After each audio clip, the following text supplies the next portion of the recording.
back to the Two Red Cents podcast. This is going to be episode 4, and this is a really good one because we have a special guest with us here tonight. Let me introduce to you CLT Ian. Say hello. Hey.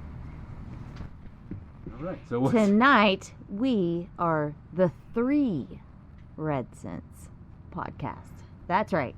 We got a trio for you tonight. Indeed. Yeah, and funny enough, we're only using one mic, which I'm sure y'all have expected, considering our past audio quality.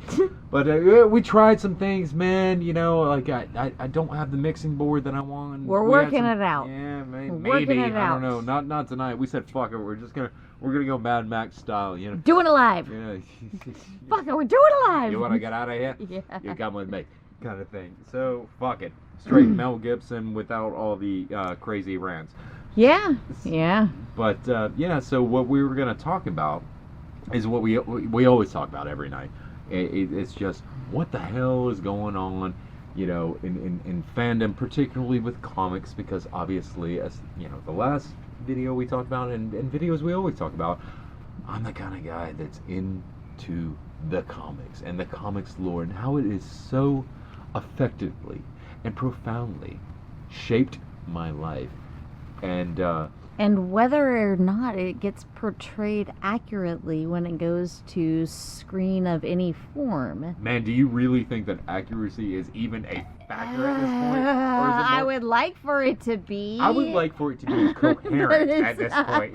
Coherency over accuracy at this point. Like, I'm well past that point. Well, let's get into the bomb fuck up shit. All right, so so we waited because Sam Wilson.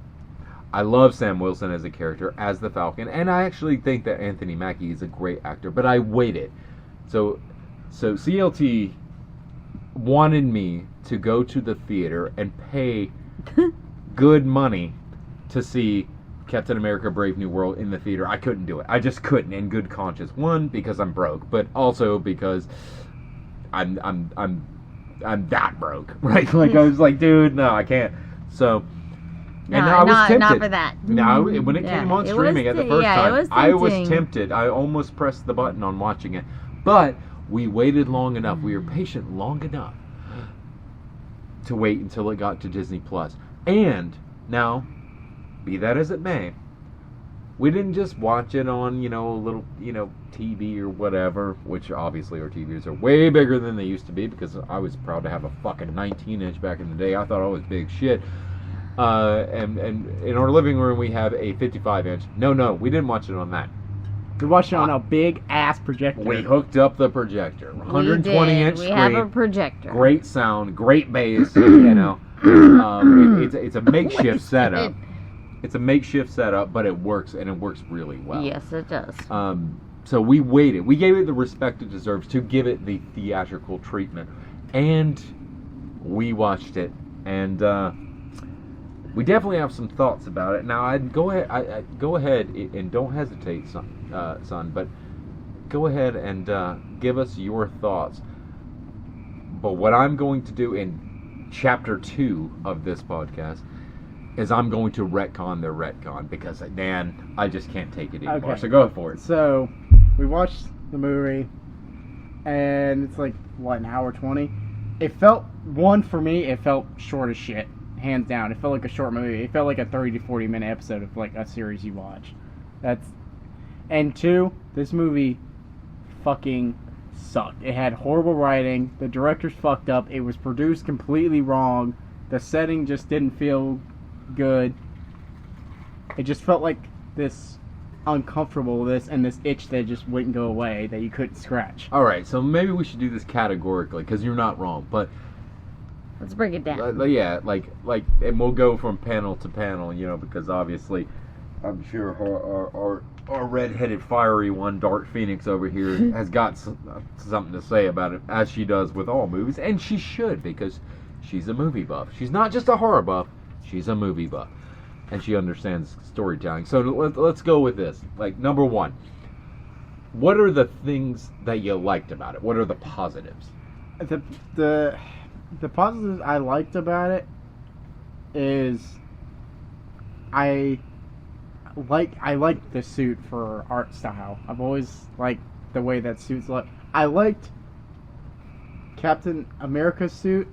The first one I didn't dig that much, but I liked the second suit. He had the blue suit because it was more cap than just white and blue stripes and fully white and no blue really there. What are you talking about? Falcon's second suit? Yeah, Like when he changed into yeah. it? Yeah.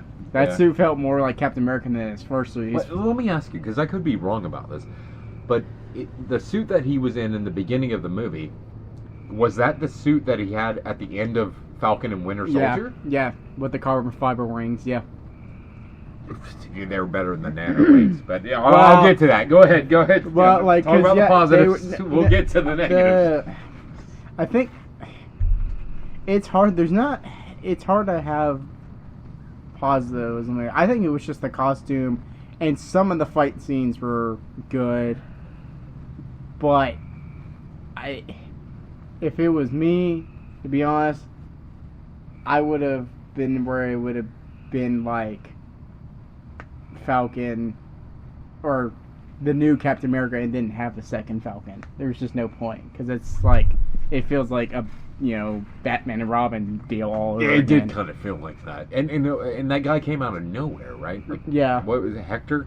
Yeah. This is how bad it is. Because we watched it last night, and I don't even remember this guy's name. So right, because with Falcon or AKA Captain America now, he's Captain America. So this dude Hector is the next Falcon, basically, Right. for the MCU. So all you got to do is have some nano wings, and all of a sudden, But you're Falcon. they were saying diminishing the character. They were saying with his costume, with the second Falcon's costume, that they were trying to do the color of the original costume from the comic when he was like wearing the green and stuff. When Sam Wilson was. Oh, you're talking about old school. Yeah, that's what they were trying to go for. Really, I didn't know that. Yeah. I didn't catch that. Because I mean, for me when I grew up, I mean it was always the red and white. Yeah. But no, you're right. When about I that. saw It the was suit though, originally, it didn't yeah. really remind me of that until later. What it reminded me of is the villain that Michael Keaton got to play in the Spider-Man movie. Vulture. Yeah, that's what his suit reminded me of. Like same olive colored green and everything, and the silver there and Vulture the gray. was a lot cooler than Sam Wilson in this movie, which really sucks to say. Because again, it's the nanotech shit. But Yeah. anyway, you got anything else positive to say about it? Because The dogfight stuff was kind of cool, even though they basically took kind of what Top Gun Maverick did, and they basically blew in their fucking face. I saw that too, man. Like when we were watching that, I was like, "Wow, this is like a fan version of Top Gun Maverick." Right. Not because there were jets in the air, but just kind of the way it was filmed. Right. And them kind of constantly going where the black rectangle blocks were leaving and coming back. Yeah, constantly. dude, that's a good point. I didn't think about that. Yeah, dude. And like the screen was getting wider, and then it was getting shorter again. And Wow, dude. You're right. You're Yeah. right. I didn't even examine that much. I was too busy like bitching and being like, "This sucks." but no, you're right about that. I didn't even notice that. But like, and when I brought up when first time we watched it, like with Falcon and his wings, when he becomes Falcon in this MCU's universe, he does have carbon fiber wings. But in the newest movie, he does have vibranium wings, even though the MCU's calling it, add a name to you, which y'all need to realize that shit's been around for like 10 years. That's no, it's been around a lot longer than that. Well, I guess in my world of things. from what you know about it, Yeah. and we'll get to that. It's adamantium. Yeah. But yeah, we'll definitely get to that. What about you, Red? Did you find anything positive about that movie? It had a story and some characters. Yeah, that's about it. I don't really have a whole lot to say positive about it. I was not a big fan. I wouldn't even call it a story for how long exactly. For it being an hour 20, I mean, it's like sitting there watching a 30 to 40 minute episode of a show that you've watched either if it's on 100 Disney times Plus or before. something else. Yeah. That's what it felt like. It was like a 30 to 40 minute episode, and then and then it was just cut short.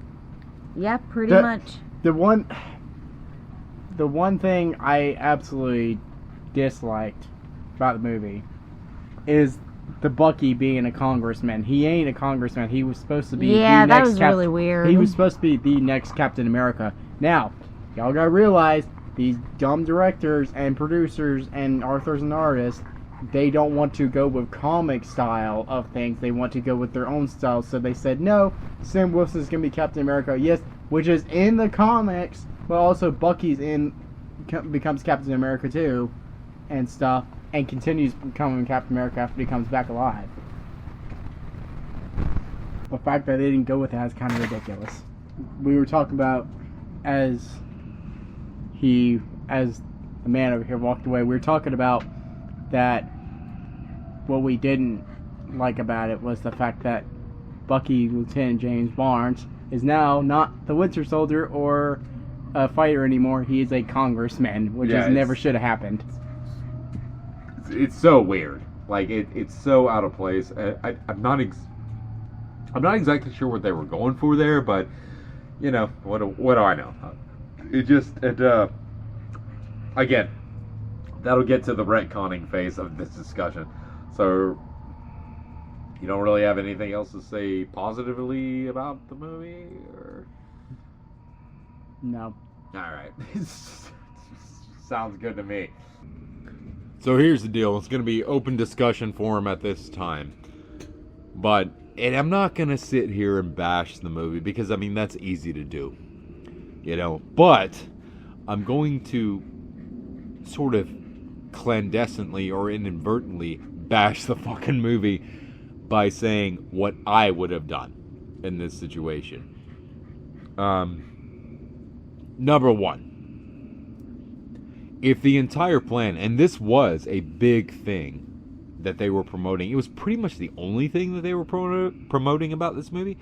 They said, this is the first time that adamantium is introduced to the Marvel Universe. Okay, so now that we know that, this was like a selling point of the movie. But number one, it made no sense in it because no one watched Eternals and Celestials and all that. Like, none of that had any significance. But anyway, I'm not gonna. Again, I'm gonna try to stray away from that. If the selling point of this movie was adamantium, well, when was adamantium introduced into the Marvel Universe in the comics? Now, I could be wrong about this because, you know, obviously I can't remember everything, but if I'm not mistaken, and I don't think I am, the first time adamantium was ever introduced into the Marvel Universe was because of Wolverine. Right. Right? And then, considering that this movie was a sequel, and it is canonically to the Hulk, to the 2008's Incredible Hulk with Edward Norton, and they brought it up in the movie for a split-second scene. And considering that the first time Wolverine was introduced as a character was in Incredible Hulk 181, why was Wolverine not in this? So this is what I would have done. Again, the beginning of the film. Maybe they can go with I honestly, I wasn't that, the beginning of the movie where he got into that first fight, it was okay. Right. Like, I appreciated that they opened the movie with an action scene. Yeah. But that whole fight was just, it was almost like they were trying to mimic the fight in Winter Soldier, right. where Cap was whooping people's ass. That fight on the boat where he fought George St. Pierre. Yeah. You know, and showed his skills and everything. That was pretty cool. So it seemed like they were trying to do that. It wasn't the same, especially at the end of it. You know, Sam's like, "Well, I can just break your arm." It was like, man, come on, man. Like, yeah. There was that, and like you just got slammed by some really fucking easy moves to dodge, and again, he doesn't have the super soldier serum. But I gotta digress because you're leading me on the Primos path of death, dude, and I'm about to fucking be a really pissy fan. We know with Logan, we know Wolverine. He's fought Green Hulk, right? Is this his first? If he was in this movie, for example, would this be his first time ever even meeting Hulk and fighting his ass? Like, would it be the first time he's ever fought Red Hulk and it's not Green Hulk? I don't know about Red Hulk because I mean I checked out on the old school Thunderbolts in the comics. I checked out after that, you know, especially, dude, there was Thunderbolts where, this is off topic, but just a quick aside, there were Thunderbolts where like there was a cover, if I remember correctly, where Punisher was in Ross's Thunderbolts with a Red Skull. And he's sitting there sharing a milkshake in a diner with Elektra. It was like one of the most ridiculous things that I've ever seen. It's like, damn, how many times are you going to stop? How many times are they going to disrespect Frank Castle? Well, at this point, it's probably going to be forever. So, I've already disassociated Frank Castle with the Marvel Universe at this point because, like, they've been trying to bury the dude for decades, and they're never going to be able to do it. But it's because he's actually a very interesting character. If you read like Mike Barron's run or Chuck Dixon's run, he's great, right? But it's because the writers. Right. Anyway, that's beside the point. Well, like there's a point you brought up earlier with the super serum. Captain America, Sam Wilson, he was getting pissed off that he didn't take the super serum, that he was getting all mad about it and was like, I should have taken the super serum, this is all my fault, blah blah blah. But it's like, you don't know what the super serum was going to do to you. It could react differently from what it did to Steve and Bucky, you know? Well, I totally agree with that. And here's the thing, again, it's like, that's why, like, having Captain America as a mantle is not good, because Sam Wilson is good enough. Right. He doesn't need to take the super serum. He doesn't need to have the shield. He doesn't need to have the Captain America mantle. You know why? Because the fucking Falcon is awesome, and Sam Wilson is awesome. He doesn't need any of that. So it's like that whole thing. Again, man, that's what diminished this entire movie for me before it even came out. It's like, Sam Wilson, this movie should have just been called The Falcon. Right? Because, he doesn't fucking need to be Captain America. Like, I've watched this. He's cool enough as he is, I've watched this, I've been like recently, for me. In some ways, cooler. Recently, like, he can fucking fly. Cap can't fly.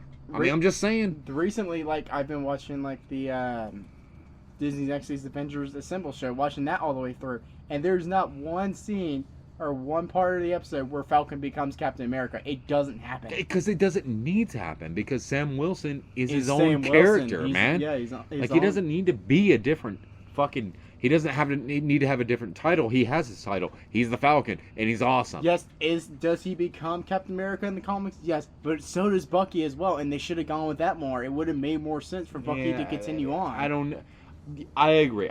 Listen, I read the Bucky story, and I liked it. I thought it was well written. I also read, after Civil War, where even Frank Castle tried to take up the mantle of Captain America, which I was totally against, because he would never do that. That was some retcon bullshit, because he respects Steve Rogers, right? Because it's not just about the mantle. That's the thing, man. They tried this with Batman. They've tried this with many characters. It's not a mantle. They're doing it now with fucking Ironheart, right? Yeah. Like, it's garbage, man. There's no reason for it. Just make new characters. But again, we're getting crazy with it. So anyway, fuck it. Here's what needed to happen. If the whole deal was about them introducing adamantium, it would have been not only the perfect way to introduce Logan, or James Howlett, or Wolverine, whatever you want to call him, or Patch, or Weapon X, or whatever you want to call him, to the Marvel Universe, to the MCU. It definitely would have been better than the Deadpool thing. Which, man, dude, I get it. Whatever. We can't even go into that, because that's a whole nother podcast. Listen, man, it's real simple. All it had to do was the first scene opened up. You got Sam Wilson, the fighter, whatever, trying to stop whatever happens, right? Ross gets on television. I don't know why Ross would ever be president. It doesn't make sense canonically, but whatever. Let's say he was. And Harrison Ford, I don't want to be president. I just want to talk on the phone to the leader, because he has green head and reminds me of that sweet, sweet ganj. But even if he didn't do that, even if Ross was president and he announced to the world that adamantium has been discovered, the best thing that could have happened for the fans and for the story in that moment is to see the shadow of Wolverine, Hugh Jackman, yes, or anyone at this point, but just a silhouette of him walking up to the television, watching that. Yeah. And a shot goes to his claws. He snicks, and he stabs the television and goes, "Not on my watch, bub," or something like that. Why?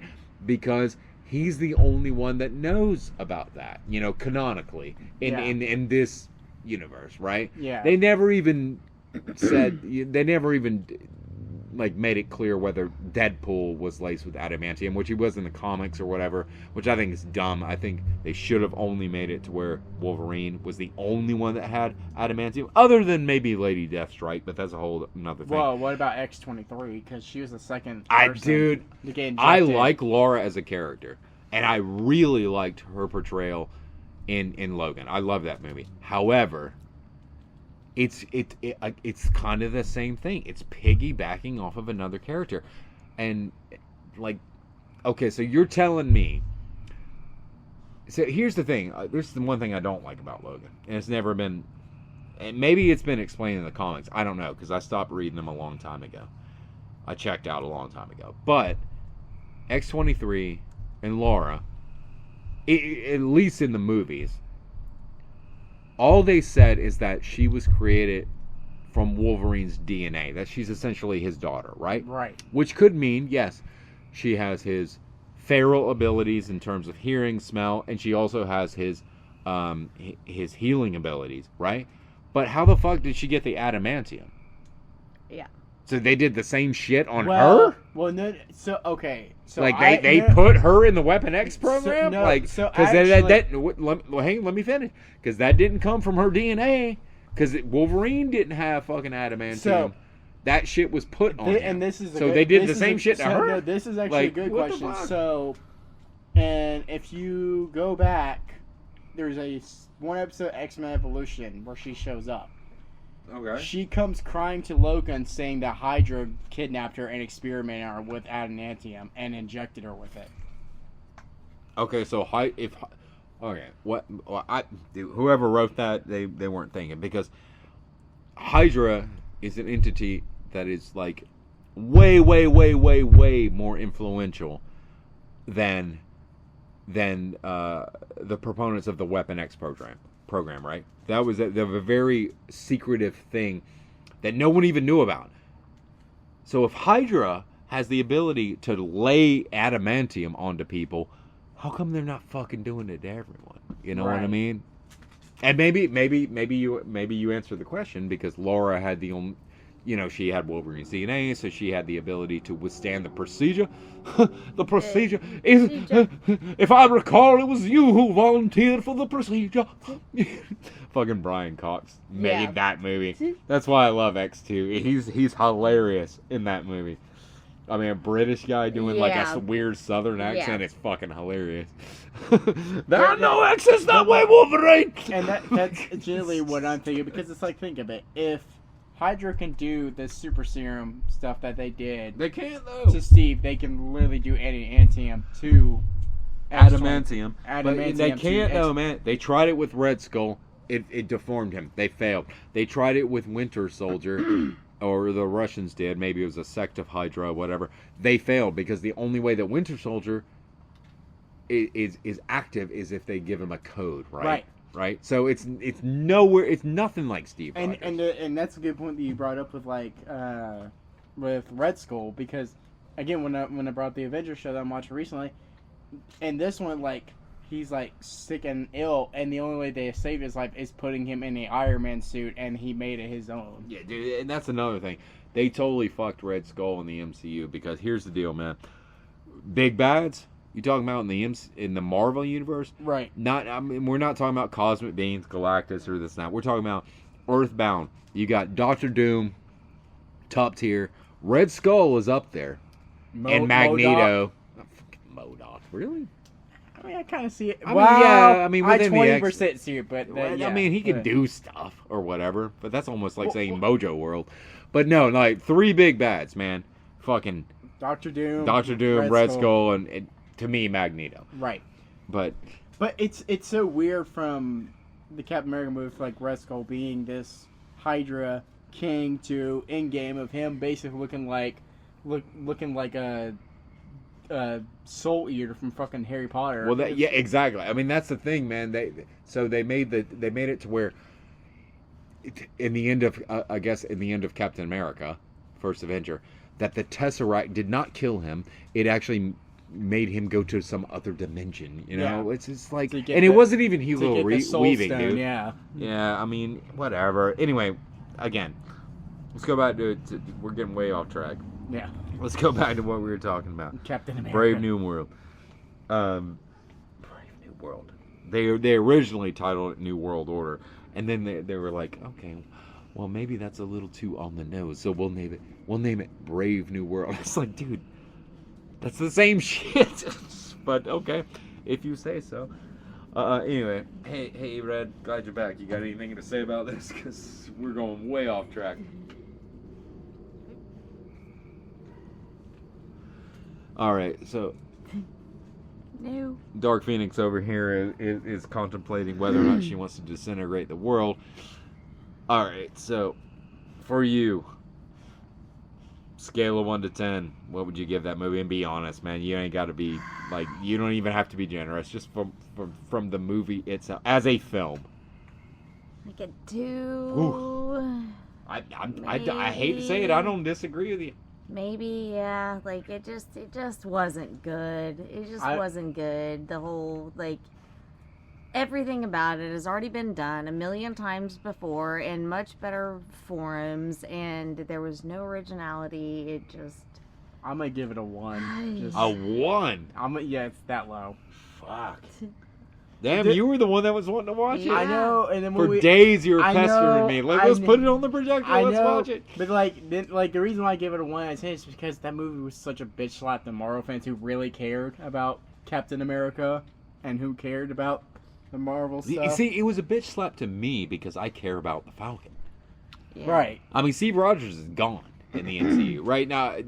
Okay, we can get into speculation of what's going to happen in Doomsday.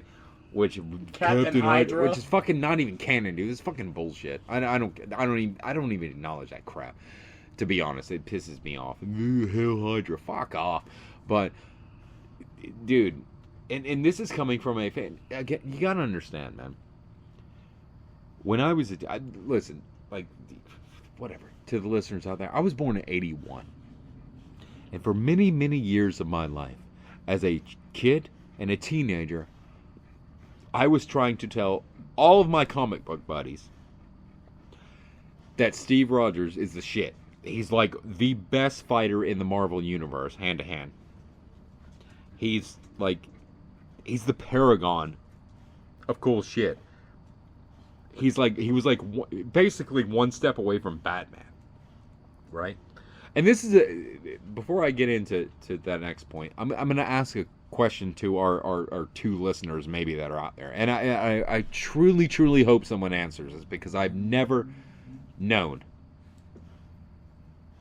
Here's my question: is Captain America more than human because of the super serum, or is he just the peak of human potential? Not more than human, but did the serum give him the ability to be the peak of what a human could achieve, kind of like how Batman has, right? That's my question to the comic fans out there. Now I want a canonical answer, not some Elseworld bullshit or whatever. Like, I've never known that, because in the movies they've almost portrayed him like he has super fucking powers, but from the comics that I've read, and admittedly I've not read a whole lot of Captain America comics, but from what I've read, the super serum basically made him like an Olympian, like the peak athlete, right? That's what I would think. I do feel, but not like he doesn't have abilities that he's just that are beyond human capacity. Human now can do physically. So you've understood this too, right? But I do think this physically, even Have though they retconned he that, has or? the super serum, I do feel like he's more emotionally human. Like Well, he has- is fucking human. Well, I like, mean, you has know, more feelings and brings that out than anybody else that's characters in the MCU. I do feel that, like, and you can see it when you watch either Winter Soldier or Civil War, like, of what he says in conversations, being like, oh, we have our right to choose and stuff, and if we sign this, we get our rights taken away and all that. It's No, like, I mean, the he writing- genuinely cares. in those movies, the writing for Captain America was good, and Chris Evans actually he did a great job, and I doubted him at first.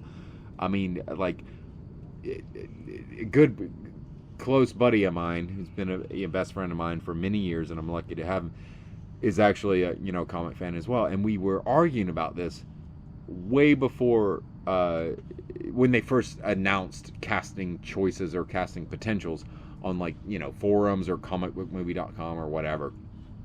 And they originally were like, hey, we're considering John Krasinski. Funny enough, the guy that played Mr. Fantastic in Doctor Strange Mom. But Multiverse of Madness, yeah. yeah, but dude, he was great as Mr. Fantastic.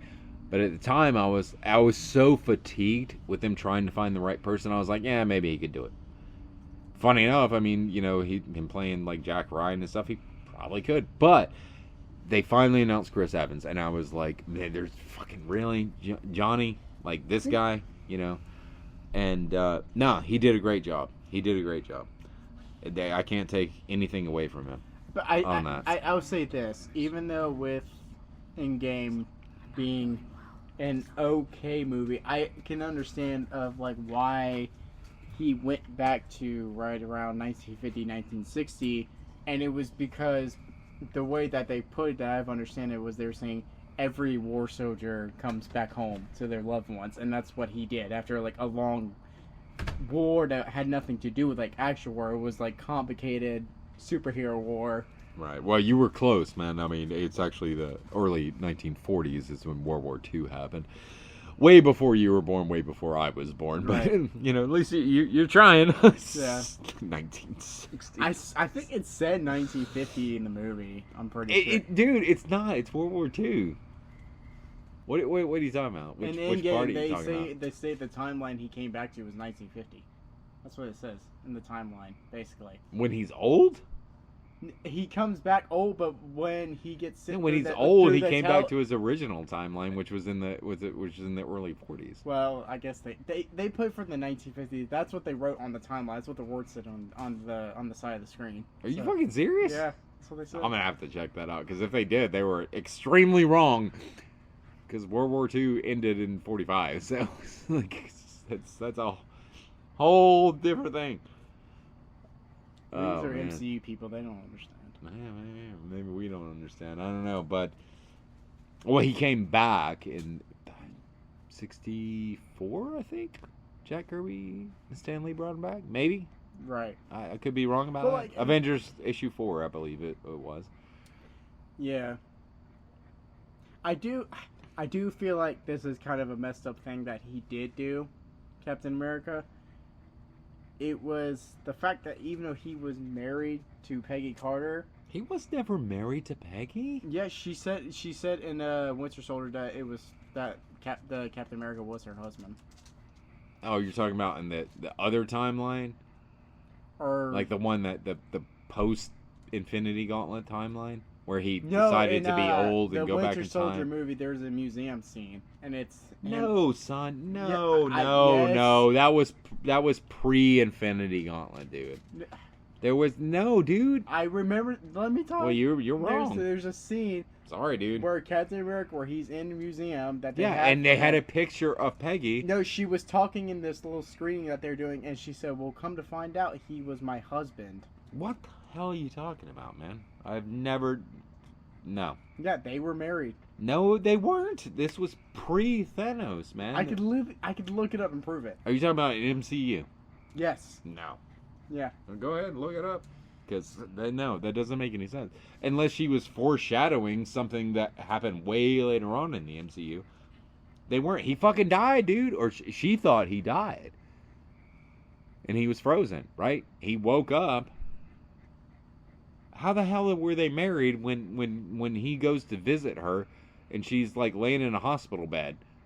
And she talked about how she had a life and she had kids and all that kind of stuff. And he was like, oh, crap, that was great, but you're still my girl kind of thing, right? Like, what?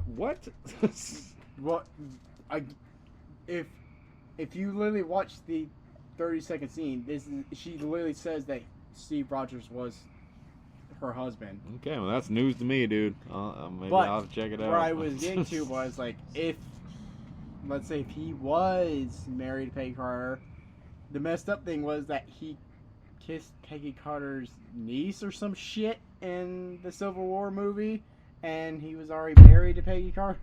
So, bro, he was not married to Peggy Carter, man. We'll watch the movie and I'll prove it to you. Okay. Yeah. Leave your comments below, because we got some retconning going on, which is exactly what they need to do. Again, let me go ahead and sum this up because this has already been going on for too long. So, retconning this Brave New World movie. Again, if they're going to introduce adamantium, Wolverine should have been there, right? And so they can go through some of the stuff, or whatever. First time Hulk shows up. Should have been way earlier in the movie. Should have been Red Hulk. First fight that we saw was Wolverine. And Red Hulk should have thrown a fucking car at him. And the first time we saw him is Wolverine literally, as the car was thrown at him, Wolverine cuts the car in half. And before you see Hugh Jackman, you see a big fucking X on the screen while he's cutting the car in half with sparks and shit. And it zooms in on him, and it's fucking Hugh Jackman. And he's like, I've already done this before, bub, or whatever he wants to say, kind of thing. It would have been fucking awesome. That's how you introduce Wolverine, right? And then, something could have happened. Maybe he couldn't have won the fight or whatever, which he wouldn't, by the way, with Hulk. I love Wolverine, and of course, Hulk can't kill him necessarily, but Hulk could just, like, throw him to another continent if he want to, which he has. Right. Wolverine's not that big of a threat to Hulk. But then, other stuff happens. They use that as a way for Ross, if they want to go with Ross. Again, I'm not cool with the Ross thing. But somebody else, or maybe someone politically going up against him, like Henry Gyrick or Senator Kelly, right? Introduce them. Because let's say, like, after that, he's losing. He's on the campaign trail, right? Yeah. And at this point, you don't know Ross is Red Hulk, right? That would have been cool. And then they use that as transitioning into another scene to where Senator Kelly is like, oh, fucking, there's shit going on. These metahumans, they wouldn't call them mutants yet, right? Yeah. To like, bust them down. That's how they should introduce mutants in a gradual way. Then, after that, the last battle of it would be Red Hulk again, and fucking Bruce Banner shows up and fights. You get Hulk versus Hulk, right? Right. And here's where, the Falcon would come into it. And not with Wolverine, because Wolverine would only be in that one scene. We'd get him out of here. That would be enough. But Falcon comes in at the end of it and figures out some kind of way, using his abilities, not to fight them head on, because he can't. Even fucking Steve Rogers can't, dude. I don't care. Super Soldier Serum, whatever. He gets fucking crushed, man. It is what it is. Like, vibranium only goes so far. But, put it this way. Vibranium works because the whole deal with the circle shield, from what I understand, because it's made out of vibranium, makes it to where anything that hits it dissipates in a circle. That was the brilliance of I guess, Howard Stark, who made it in the MCU, right? But like, the brilliance is it circles and dissipates. So, because the whole deal with vibranium is it absorbs energy. Funny enough, dissipates this it. Sounds insane, but I saw this today on, again, the Avengers episode I've watched. There's this episode where Black Panther's super pissed, and he takes back the shield, saying it belongs rightly to him. Because apparently a long time ago, Howard Stark stole vibranium from to make the shield. See, that whole thing with Wakanda having the world's vibranium, I've never been down with either. It's like, dude, like, it's cool for them to have some vibranium because Black Panther's fucking awesome, and he should have some. But like the whole thing with him being isolationist and being like, no, fuck it, it's our shit. We're gonna let everybody else suffer. I'm not down with that. Like it's just it does. That's not T'Challa. That's not T'Chaka. Like it just doesn't make any sense. Like Right. I've never been down with that. The way that they've portrayed Wakanda in the films as being isolationist anyway. Like it just doesn't make sense. Especially because the cool thing about Black Panther is like he's sort of like a James Bond type character in the way that he just like shows up in the right moment. And again, dude, this is my biggest gripe about the way they've done that. Black Panther by far was the coolest he could have ever been in Civil War. That's who I wanted to see. Like he's fucking awesome in that movie. He was the most interesting character in that movie. His motivation made the most sense. And dude, the end of that movie, that he just didn't fucking rip the head off of Baron Zemo I didn't expect it. Right. Like I was like, okay, he's gonna kill this guy, right? He didn't. He took a bullet to the hand because He fucking showed that T'Challa is not only better than everybody else, but better than the way things have been going in the Marvel Universe. That scene in that movie made the entire movie. Every other hero that we were supposed to aspire to, like, were fighting amongst each other and being like immature children. Right. It was T'Challa at the end of that movie that said, no, we have to be adults here. We have to do the right thing. That fucking scene made that movie, dude. Right. Like, it did. And, of course, Chadwick Boseman, amazing performance, God rest his soul. But that scene, whoever wrote that, they should be taken to a bunch of steak dinners because it was a good fucking... that made that movie for me. I was like, holy shit, really? Like, he's not gonna kill him?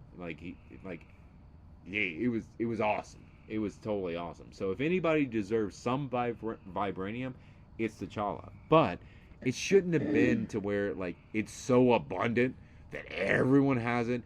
And this is another thing. The fucking nanotechnology has got to stop. It's so cheesy and stupid. Yeah. It makes vibranium and adamantium completely irrelevant. Yeah. Which by doing that, they're starting to destroy some characters. They sort of destroyed Iron Man and Spider-Man, in my opinion, in Infinity War and Endgame, because it's like, think about it like this, right? Iron Man 2, right? Whiplash comes and starts attacking the race that he's in. Yeah. And of course, Tony Stark would have a suitcase, to right. So he puts the suit on, which is cool, right? But you knew as a viewer that suit wasn't as armored as some of his other suits, right? Because it's in a fucking suitcase. Yeah. So he was like a little bit weaker. That's kind of why he got his ass kicked in that scene, because it was a portable suit. But this nanotechnology shit, it's like, okay, well, it could just be whatever. Well, it's like, okay, well, if it can be whatever, then why don't I just make a fucking Nano-Galactus and just take out all of the enemies? I mean, it's just dumb, when they've done, not like fucking fighting scenes against regular enemies, but like fighting scenes against, when it was Iron Man Thanos was literally kicking his ass and ripping and just like destroying the nanotech like it was nothing. Like, yeah, which again, that's like, okay, so what's the point of the nanotech? Right. And again, man, dude, we went way off track, and we always are going to be. We should just do fucking weekly podcasts because apparently there's a lot more that we need to cover. Well, I would say the whole fucking Mr. Stark, I got a nano suit. I can fly into space now. Mr. Stark. I will say this. Man. Thank God they didn't give Captain America like a nano energy type of They shield. kind of did, man, because like in Endgame, they're all wearing those stupid white suits. We're Power Rangers now. I mean, it was just fucking dumb, dude. Those suits, those were bad. Yeah, it looked like crap. I will say this, for the two shields that Captain America had, I didn't see that fitting for him. I didn't see as a good adjustment having these two shields that... What are you talking about? Oh, yeah, in Infinity War? Yeah. The Wakanda and type? Just, I didn't really like that either. They just go up like 3 inches. Yeah. And I mean, it was kind of... it was kind of pointless to me. I liked him in that movie. I liked the way he fought. I liked his look. Bearded cap. It was cool. Yeah. But yeah, the little Wakanda nano shields they were lame. Yeah, There's only one shield. One. It You is. know? That's kind of the point. Yeah. Oh man, we just went way off track. But as we do, we're 2, we're 4, we're 6, we're 8. Who do we appreciate? No. With a really useful crew. This show needs to go. So are you ready to end it? Yes. Without an outro? Yes. Children, follow the dream. Don't push my kid limits. I know you're emotional about it. I was too, man. Well, listen, I love you, and I know we didn't get into a whole bunch of detail on this, but I'm glad you were here, man. Same. So you got any closing words about what we're talking about? I will say is if they make another Captain America movie, bring back the classic shield he used in the first movie before the vibranium shield, just because I like it and it's traditional. But if they just opened up a whole nother can of worms. The first shield was vibranium. It's always been vibranium. Well, no, because he got in the movie he got a dent put in it. The shield he had was made out of steel. It wasn't made out of vibranium. No, it wasn't made out of steel. It was vibranium. No, that was the circle shield. The shield that was like triangle and it had the American flag. Oh, okay, I see. Yeah, I like that shield. All right. You want the old school shield? I like it. It's cool. The 19 what is it? Was it 41 or 42? When he's punching Hitler in the face, first appearance of Captain America, you want that weird kind of triangular shield? Yeah. All right, well, you're a purist. Punch a fucking Hitler. It's the last word. Close us out. Bring us home. Marvel, don't fuck up. You heard it here first. We report, you decide. Thank you so much. Stay strong and salute.